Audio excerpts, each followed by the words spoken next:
Before you begin, remove the base enclosure, battery, and hard disk drive, if installed. Removal. Disconnect the fingerprint reader ribbon cable from its ZIF connector on the fingerprint reader. Note, if the notebook is configured without a hard disk drive, remove the P1 Phillips head screw that secures the fingerprint reader bracket to the top cover.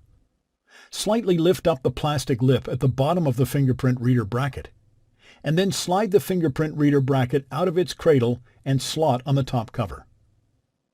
Lift up the fingerprint reader bracket and remove. Grasp the fingerprint reader and remove.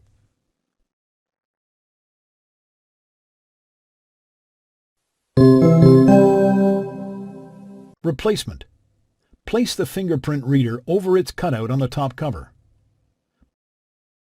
Place the fingerprint reader bracket over the fingerprint reader and carefully slide the fingerprint reader bracket into its slot and onto its alignment pins on the top cover.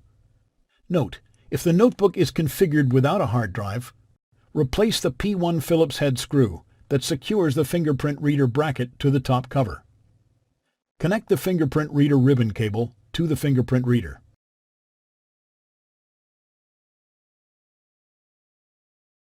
Thanks for watching. Please click subscribe for more videos and weekly updates.